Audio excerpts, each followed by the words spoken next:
The key benefits of the ZFI is we're the only company that's going to allow you to run all 8 injectors, okay? Nobody else does that, all right? By running all 8 injectors, the key advantage of that is we can take into account the secondary butterfly valves. We can get much better throttle response, more proportionate fuel delivery.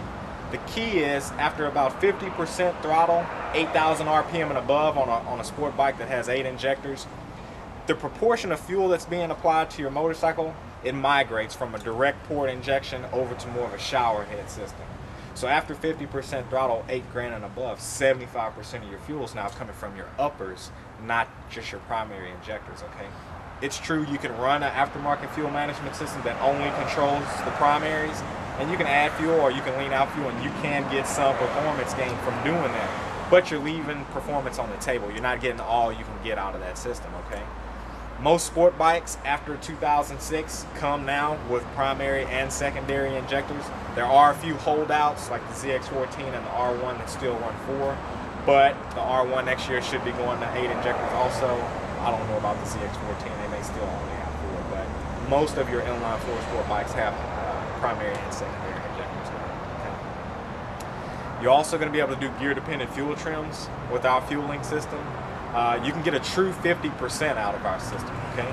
Going back to the 8 injectors, if you're adding fuel through the 4 primary injectors and you go in with a 4 injector system and you add 50% fuel, you're really only getting about 35% fuel. You're not getting a true 50 because you're only applying fuel to the 4 primary injectors, but when you start spraying with your secondaries, you're not able to go in and compensate and add any fuel up top.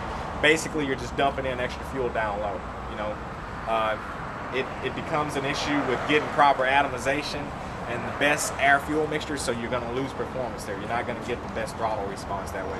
Your more accurate way of describing it is you're just putting in more fuel, aiming it at the back of that valve, whereas if you could add fuel up top, you could get better atomization, take advantage of that air velocity and the throttle body, get a great material effect, so you get much better performance. Each system's going to come to you out of the box pre-programmed with a stock fuel map and a slip-on fuel map, okay? So if you've got a customer that's just got a stock bike, or a customer that came in and maybe bought a slip-on and an air filter, well, the Bazzaz system is already going to be set up for that customer. You don't have to go into a website and download anything or update your box. It's going to already be ready to go, okay? Now, if you have a full system or a customer that's done other modifications to their bike, you can go to our website. We have some full system maps on there, or you can choose to make a custom map for that motorcycle. Obviously, I'd recommend you make a custom map for each individual motorcycle to get the best performance for that bike in the state that it's tuned and in the conditions that it's going to be ridden in, okay? That's the ZFI system.